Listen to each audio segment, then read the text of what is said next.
song. Walking in the dark, seeing lovers do their thing. Yeah, that's the time. I feel like making love.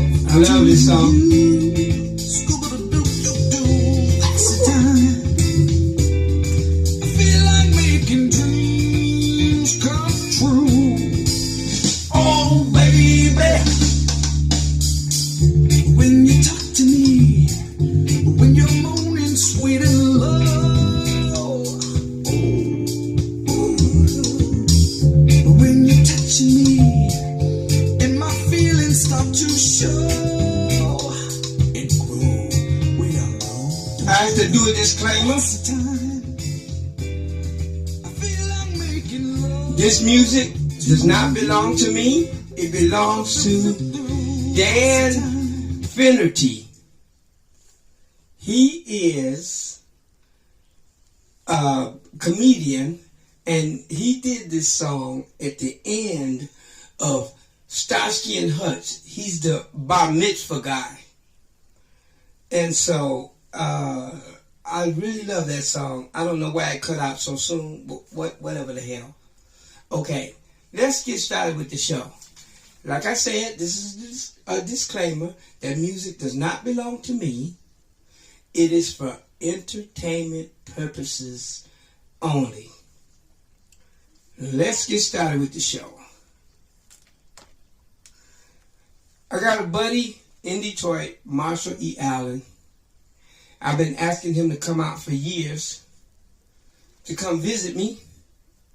And finally, he claims he's coming out at the end of March.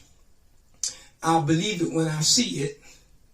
But if he comes out, he will be my first in-house live guest.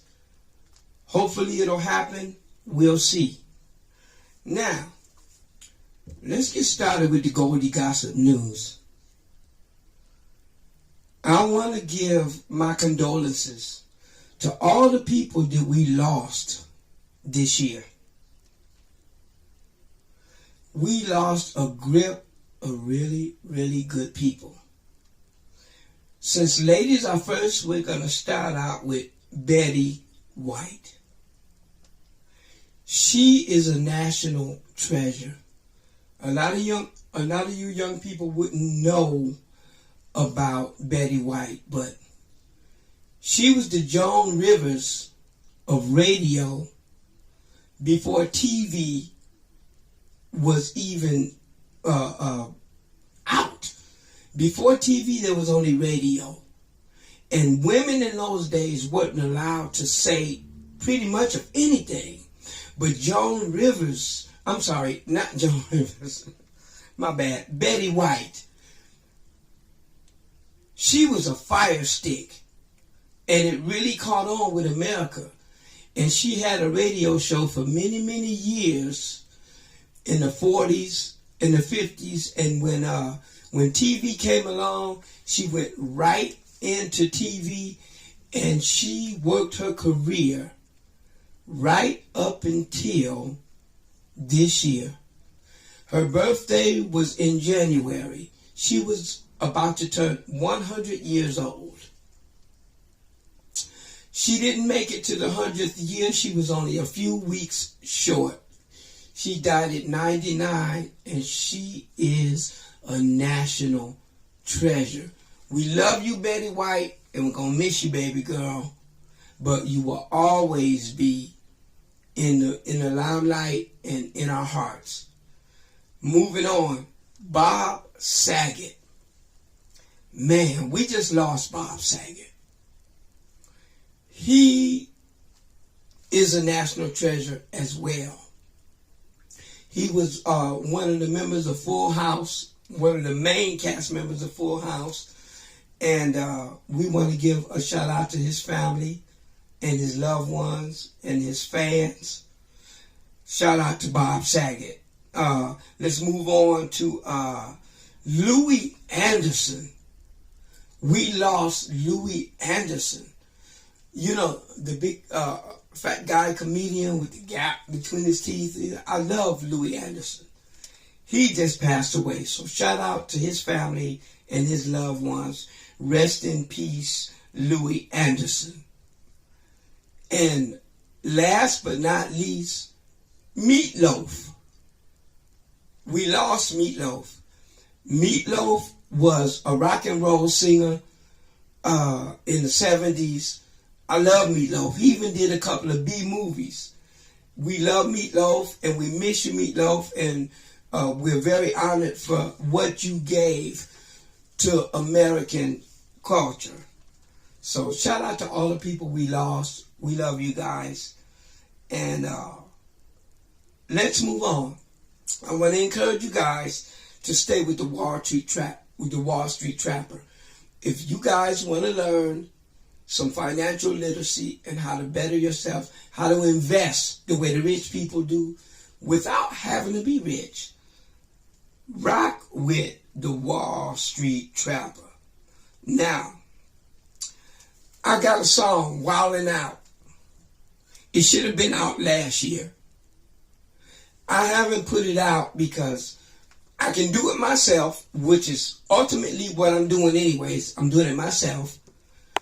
I had 3 different people. I put them on the track to try to give me verses. This kid at work, I was glad I didn't use him anyway because he was stanky. He didn't wash his ass. But anyways, he told me he was ready. Did he have some verses for me? I booked the time.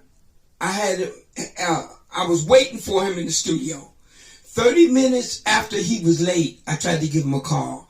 He wouldn't even answer me. So I dumped that nigga. He was gone.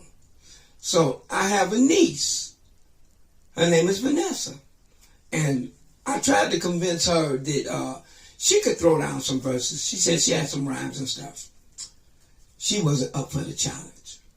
And then finally, Papa Smurf 909, Aaron Day. You know, we've collaborated in the past a little bit, but anyways, he's been rocking with Orlando Brown, and he's been rocking with PB Hassan. They haven't been rocking with me, but anyways, I shot him the track, and I told him, hey, Aaron, give me 32 bars, man. So 3 months later, I never heard from him. He never called me back. He never said he wouldn't do the track. He never said he didn't like the track. Nothing. I just never heard from him. So, after 3 different people are putting on the track, I wasn't able to do it. I'm in the studio now. I got the lyrics right here, and I'm working it out. It's already been written, but I need to arrange it. I need to make an arrangement for it. But anyways, Wildin' Out will be coming up soon. Okay, I'd like to tell you guys, please subscribe to my YouTube channel. I need subscribers, dude. I've been doing this a long time, and I'm putting out a lot of content for you guys to enjoy, and I would really appreciate it. Even if you don't watch it, just go to the YouTube channel and subscribe. And also follow me on Facebook, Instagram TV, regular Instagram, Twitter, Likey, TikTok, and a plethora of other websites that I'm on. So now, let's do this. I had said that I wasn't going to do a story, but me and Nancy was in the bedroom and I was talking, and I thought of a story that I really want to share with you guys. I want to share with you guys a story about Macy Gray. You guys know who Macy Gray is. I try to say goodbye and I choke. Try to walk away and I stumble. Yeah, I love Macy Gray. So, let me give you the backstory. I'm working at, excuse me, I got the belches. I'm working at Children's Hospital of Los Angeles. I'm in the surgical department. I'm going through a really, really, really tough divorce, fighting for custody of my kids. I had to move out from the valley, and I moved in with my band, M3, Mike and Tanya Anderson. Rest in peace, Mike. I moved in with them because my relationship was ending and I was in court. And I'm not going to lie to you guys. I didn't think I was going to make it through. I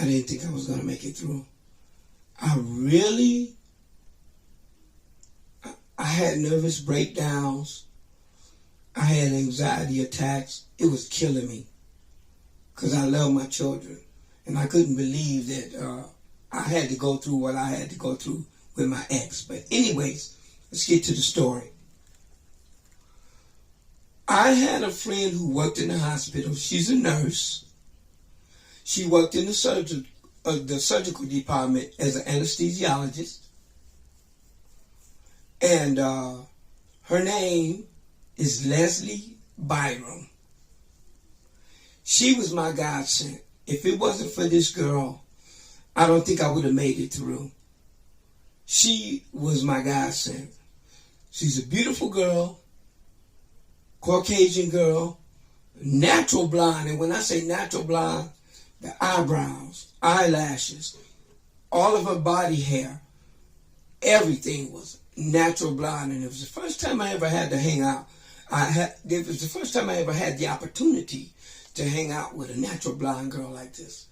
I was fascinated with her, but I always had a lot of game and I was smooth. So I'm staying with Mike and Tanya and I'm depressed. And Leslie would come pick me up looking fine as hell. And she had a lot of friends. She had like 3 or 4 different friends. Karina was a Hispanic girl. She hung out with us. There's a girl by the name of Heather Repenning. She works for Eric Garcetti, the mayor. And so she's in politics right now. She doesn't hang out with us anymore. But anyways, it was her and a few other girls. They would come pick me up on a weeknight and drag me out to Hollywood. And the reason why they like to hang out with me is because I was such a bomb dancer. I mean, I could put it down on the dance floor and everybody loved the way I danced. So these girls would pick me up and we would go to a club. Me, at least 3 or 4 different girls. We'll walk in, the club would be all mellow, nobody doing nothing. I would pay the DJ some money to play a bomb track. And the DJ would play the track.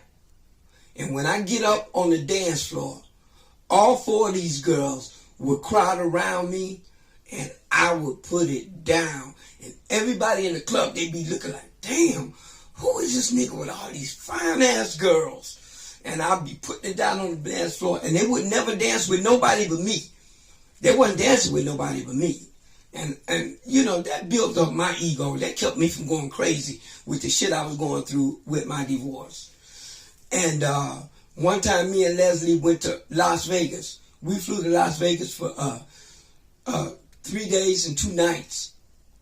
And we went to a club called The Beach on Flamingo Road. It's called a beach house. We went there that night. Nigga, we tore the floor up. I was dancing so hard on the floor. We had everybody in the club in Vegas crowded around us. And everybody was like dancing and having a good time. And the thing about it, when we were in Hollywood, when we got off the dance floor, everybody in the club would be up. We would finish our drinks, leave, jump back in the ride, go to another club. Yep.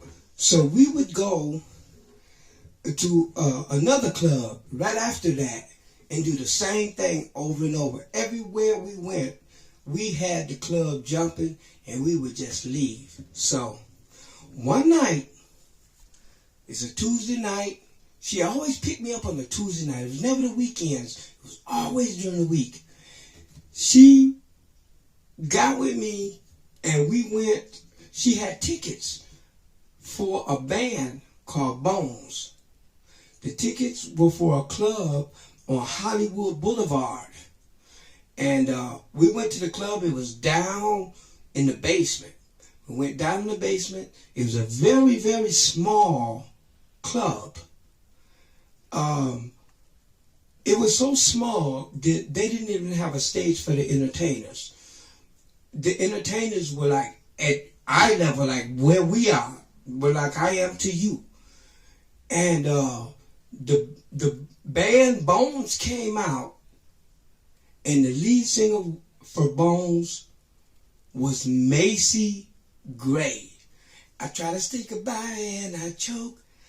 Try to walk away and I stumble. I try to hide it, it's clear. My world crumbles when you are not near. I love that song. So when she came out, she started jamming. Me and Leslie was shitting in our pants. We said, man, on a Tuesday night, free tickets, all we had to do was buy drinks and hang out with Macy Gray. It was fantastic. We offered to buy her drinks, but she declined. But it was cool. We were like, where I am from you, hanging out with Macy Gray all night long. And that was a beautiful experience. And I want to give a big shout out to Leslie Byram for crawling me through the turmoil that I was going through and being such a wonderful companion. I love you, Leslie. All right, let's close out the video. Let's close out the show on another Goldie Himalaya video. Let's kick it. Hey guys, I took that second COVID shot and it jacked me up. That's why I'm acting crazy. I'm not really myself yet. I shouldn't have did the podcast, but I wanted to do it anyways. But I'm feeling kind of goofy from the second COVID shot. Let's watch the video, guys. Hold on.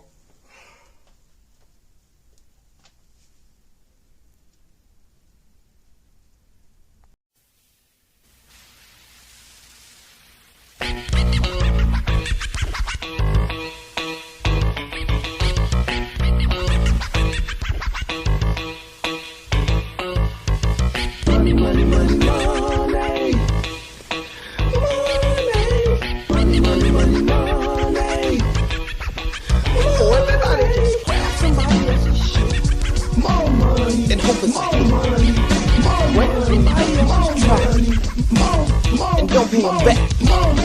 Grab somebody else's shit and hope it's a hit. Grab somebody else's track and don't pay him back. It's like that.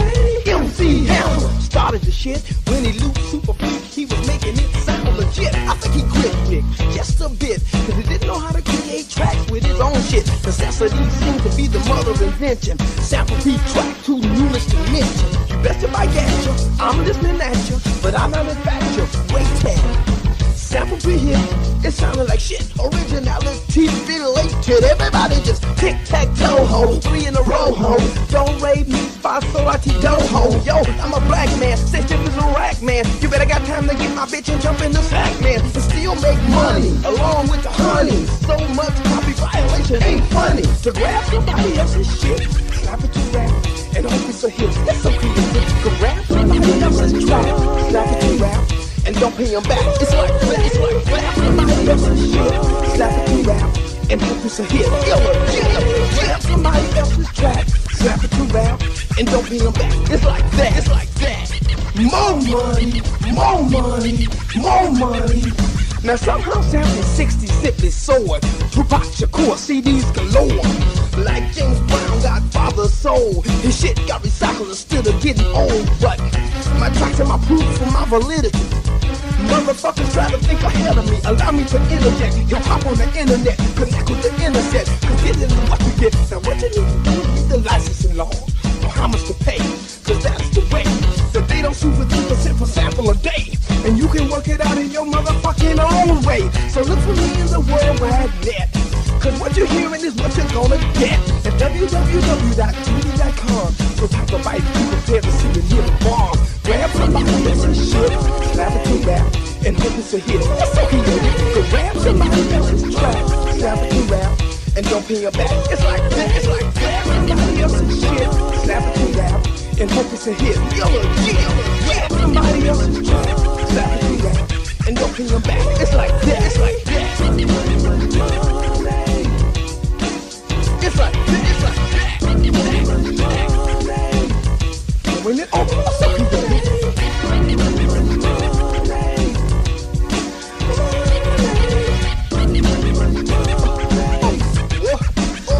everybody just